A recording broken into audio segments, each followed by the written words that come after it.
ये मैं कह सकती हूँ कि आज योगी जी को अपने तरफ से और अपने समाज की तरफ से एक धन्यवाद वोट दे करके, मत दे करके उनको मैंने धन्यवाद दिया है। इसलिए दिया है कि जो पिछले कई वर्षों से जिसके लिए हम लोग ने राजनीति में कदम रखा और जो हम लोग की पीड़ा थी, उसको माननीय मुख्यमंत्री योगी आदित्यनाथ जी ने हम लोगों को उस दर्द से निकाला, उस दुख से निकाला। बस इस वजह से मैंने मत दिया। नहीं तो इसके पीछे क्या वजह रही? जो कौन सा दर्द था? क्या पति की आपकी हत्या वाला दर्द था, उसको निकालने का काम किया है? देखिए वो जो भी मैंने बताया वो तो मेरे विचार से आपको पता चल रहा होगा। उसमें पूरी बात करके तो कोई मतलब नहीं बनता है ना। वो अंतर मन का सोच था और जो उन्होंने मेरे समाज के लिए किया, मेरे लिए किया, बहुत बड़ी बात है। तो इसी के चलते आपने वोट? जी जी, सिर्फ यही एक कारण था जिसके वजह से वोट? जी शुक्रिया। हाँ, पूजा पाल जी थी, उन्होंने बहुत सारी बातें कहीं और कहा कि योगी जी ने जो पाल समाज के लिए किया है, राजू पाल हत्याकांड हुआ था चूंकि, तो उसके लिए किया है, तो उसके लिए उन्होंने अंतरात्मा से वोट यहाँ पर करने का काम आज किया है।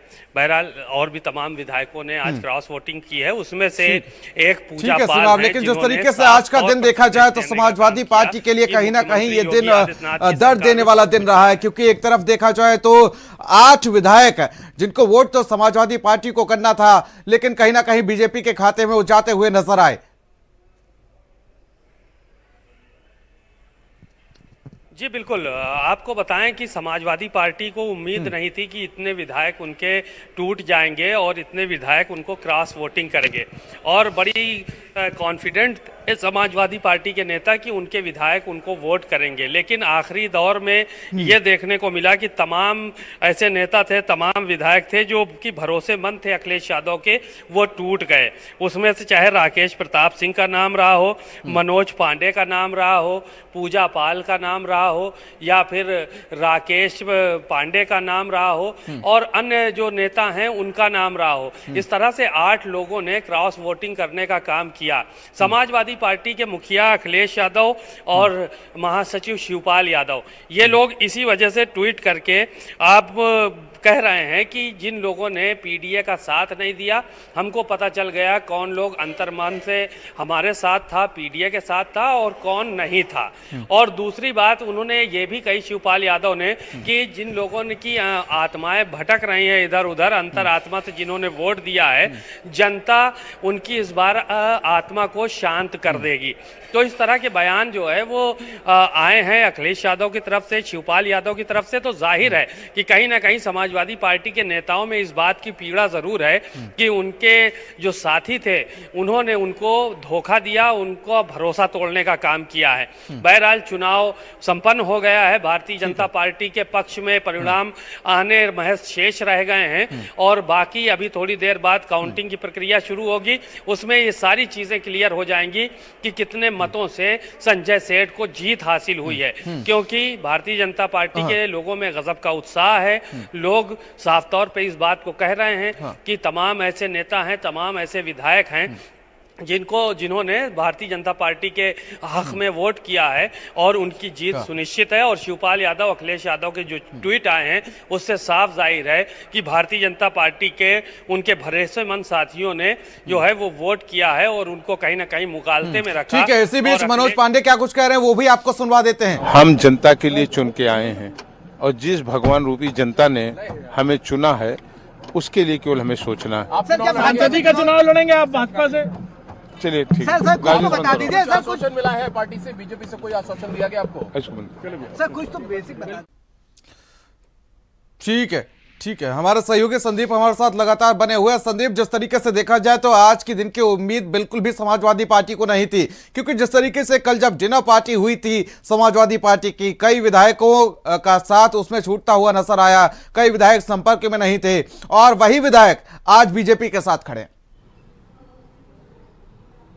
देखिए बिल्कुल प्रियवत, कहीं ना कहीं से देखिए ये जो गुस्सा है ये समाजवादी पार्टी के देखिए विधायकों के अंदर था। हालांकि आज इसका परिणाम जरूर मिला है, लेकिन आप देखिए ना, स्वामी प्रसाद मौर्य जब से बयानबाजी करते थे, मनोज पांडे ने खुद सामने आकर कहा कि उनका मानसिक संतुलन बिगड़ गया है। राकेश प्रताप सिंह अयोध्या में देखिए प्रभु श्री राम के दर्शन करने के लिए चले गए। तो कहीं ना कहीं देखिए ये लोग पार्टी की गाइडलाइन के अलावा काम कर रहे थे। कई बैठकों में देखिए राकेश प्रताप सिंह का ना पहुंचना, मनोज पांडे का ना पहुंचाना, ये दर्शा रहा था कि अंदर अंदर खेमे में देखिए कुछ ना कुछ जो है वो चल रहा है। आज देखिए शिवपाल सिंह यादव ने जब उनसे बात हुई तो साफ तौर पर उन्होंने कहा कि सभी का इलाज किया जाएगा, सत्ता जब बदलेगी तो सभी पर कार्रवाई होगी। तो भारतीय जनता पार्टी के लिए देखिए खुशी का दिन है, बढ़त का दिन है, क्योंकि ये समाजवादी पार्टी के देखिए सिपह सलार के रूप में काम करते थे और सभी लोग देखिए सिटिंग विधायक थे। तो ऐसे में एक बड़ा झटका आज समाजवादी पार्टी के लिए है, क्योंकि 102 वोट की देखिए अभी शिवपाल यादव ने बात करी थी कि 102 वोट पड़े, यानी जो 8 वोट है जिसमें 2 कांग्रेस के और 6 अगर हम बात करते हैं समाजवादी पार्टी के, तो ये जो वोट हैं ये क्रॉस वोट हुए हैं, यानी भारतीय जनता पार्टी के प्रत्याशी को। भारतीय जनता पार्टी के देखिए 8वें प्रत्याशी के लिए जीतना किसी भी तरीके से ये कहा जा सकता है कि नामुमकिन नहीं है। उसकी जीत जो है वो पूर्ण रूप से तय है। लेकिन हाँ, आज के बाद से देखिए राजनीति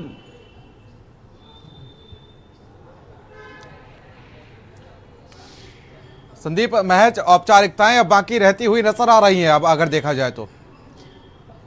बिल्कुल, देखिए बिल्कुल आपने ठीक कहा। देखिए प्रियवत, महज जो है औपचारिकता बाकी, लेकिन हाँ देखिए भारतीय जनता पार्टी के सामने भी चुनौती रहेगी कि अब जिनको वो लेकर आए उनको वो कहां पर किस तरीके से सेट करेंगे। क्या किसी को विधायक बनाएंगे, क्या किसी को लोकसभा के लिए सीट देंगे, क्योंकि खुद अखिलेश यादव ने कहा कि भारतीय जनता पार्टी ने तमाम विधायकों को प्रलोभन दिया है, किसी को सुरक्षा के नाम पे उन्होंने तो ये तक भी कहा है कि विधायकों को पैकेज ऑफर किया गया है। कोई सुरक्षा चाहता था और अभी तो जानकारी मिल रही है कि ये फहरिस्त जो है वो लंबी है। तो इसमें देखिए कोई भी दो राय नहीं। और देखिए राजनीति है, अगर यहाँ पर समाजवादी पार्टी होती तो मुझे लगता है वो भी भारतीय जनता पार्टी के विधायकों को तोड़ने का काम करती, और यही काम देखिए भारतीय जनता पार्टी ने किया है। राजा भैया से भी मेरी देखिए अभी बात हुई, हालांकि जब राजा भैया से मैंने पूछा कि आपको अखिलेश यादव ने तो पहचानने से इनकार कर दिया था, उस बात पे वो नहीं बोले, लेकिन हाँ उनका ये जरूर कहना था कि जो इनकी पार्टी के विधायक हैं वो कहीं ना कहीं से अखिलेश यादव से नाराज। जी ठीक है संदीप, मैं लौटूंगा आपके पास। हमारे साथ सीमाप बने हुए हैं। सीमाप, जिस तरीके से देखा जाए तो इंडिया गठबंधन में जिस तरीके से रार चलती हुई नजर आई, ऐसे में अखिलेश यादव उसको समेटते तो हुए नजर आए, लेकिन उनके साथ कौन रह गया, कौन साथ छोड़ता हुआ नजर आया। अभी जिस तरीके से मनोज पांडे की बात कर ली जाए तो अब उनको बीजेपी का एजेंट भी कहा जाता है। ऐसा कहा जा रहा है कि जो भी खुफिया जानकारी हुआ करती थी वो बीजेपी को मनोज पांडे पहुंचाते थे। किस तरीके से देखते हैं आप आज की ये तमाम गतिविधियों को? देखिए, मनोज पांडे भारतीय जनता पार्टी के नेताओं के शुरू से टच में थे और भारतीय जनता पार्टी के खैमे से उनका लगाव रहा है, लेकिन उन्होंने कभी ये जो है वो नहीं किया। देखिए ब्रजेश पाठक जी आ गए हैं। सर, जीत सुनिश्चित मान के चल रहे हैं? भारतीय जनता पार्टी के 8 प्रत्याशी भारी बहुमत से चुनाव जीत रहे हैं।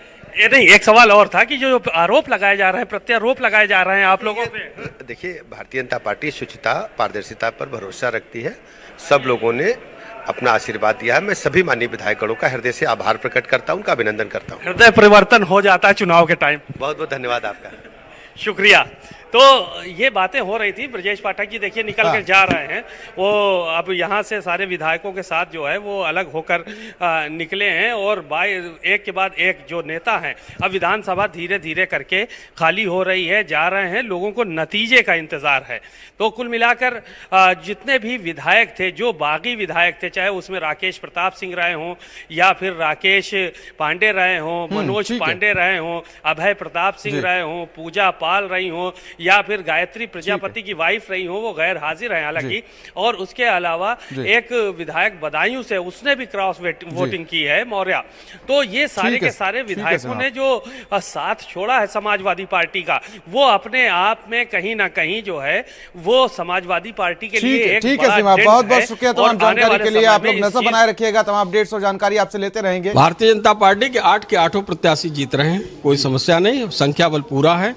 और अभी इस मिशन में राज्यसभा में 8 जीतेंगे और लोकसभा में 80 जीतेंगे। देखिए, कुछ बचा नहीं उनके पास आरोप लगाने के अलावा।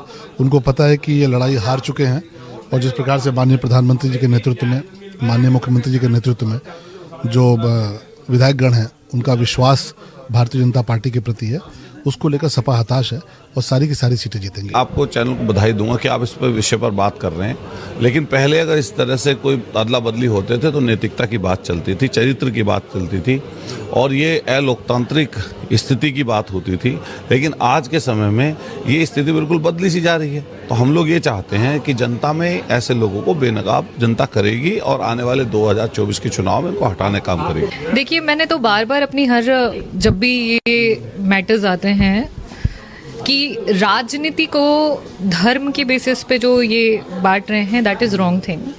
और राजनीति जब से स्टार्ट हुई है तब से एक विचारधारा के थ्रू ये चलती आई है, और जो समाजवादी विचारधारा में बिलीव करता है और जो बिलीव करता है कि चाहे आप किसी भी धर्म के हों, किसी भी जात के हों, चाहे आप महिला हो, चाहे पुरुष हो, चाहे युवा हो, नवयुवक हो, चाहे आप बुजुर्ग हो, आपका उतना ही अधिकार है संविधान के नाते। और जो इस आइडियोलॉजी में बिलीव करते हैं वो समाजवादी पार्टी के साथ और समाजवादी सोच और विचारधारा के साथ आगे बढ़ते हैं।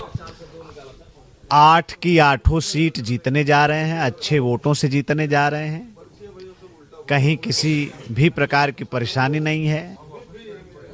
अभी से प्रतिपक्ष के लोग शोर मचाना शुरू कर दिए हैं कि हारने के बाद कहना क्या है, उसकी भूमिका भी बना रहे हैं। विपक्ष अपनी नीतियों के कारण वो अपने लोगों को ही खुश नहीं कर पा रहा है, तो वो क्या सोचेगा कि हम किस तरीके से देश का और प्रदेश का भला कर सकते हैं। आज हम कहें कि विपक्ष पूरी तरीके से धराशायी हो गया है, उसके पास कुछ नहीं बचा है, उसके अपने विधायक ही नाराज होकर के जा रहे हैं। और हमारा एनडीए बहुत मजबूत है, हम लोगों ने जनता की सेवा की और हमारे साथ जनता साथ में है, और साथ ही साथ दूसरे दलों के लोग भी हमारे साथ में आ रहे हैं हमारी नीतियों से प्रभावित होकर के। तो हम तो बहुत मजबूत हैं, हम अपने कैंडिडेट के लिए वोट करके आए हैं और हमारे सभी कैंडिडेट जीतेंगे। पूरी तरीके से विपक्ष खत्म हो चुका है, पूरी तरीके से समाजवादी पार्टी में फूट आ चुकी है, और जाहिर सी बात है कि उनके नेता को ज़्यादा ध्यान देना चाहिए था कि क्यों उनके नेतागण असंतुष्ट हैं, और एनडीए गठबंधन में उनका स्वागत है। मैं तो ये कहूँगी कि ये तो अभी ट्रेलर है, पिक्चर अभी बाकी है। ये जो आने वाली लोकसभा है उसका ट्रेलर था, जो आज हम शाम को 4 बजे के बाद जब काउंटिंग हो जाएगी और हम देखेंगे कि सभी के सभी प्रत्याशी भारतीय जनता पार्टी गठबंधन के जीत गए हैं, और ये माननीय प्रधानमंत्री जी का विजय घोष है जो आज यहाँ आपको देखने को मिलेगा। और राज्यसभा का रण लगातार जारी है और अब महज देखा जाए तो औपचारिकताएं ही नतीजों के तौर पर बाकी रह गई है। खबरों का सिलसिला लगातार जारी है। रुकेंगे छोटे से ब्रेक के लिए।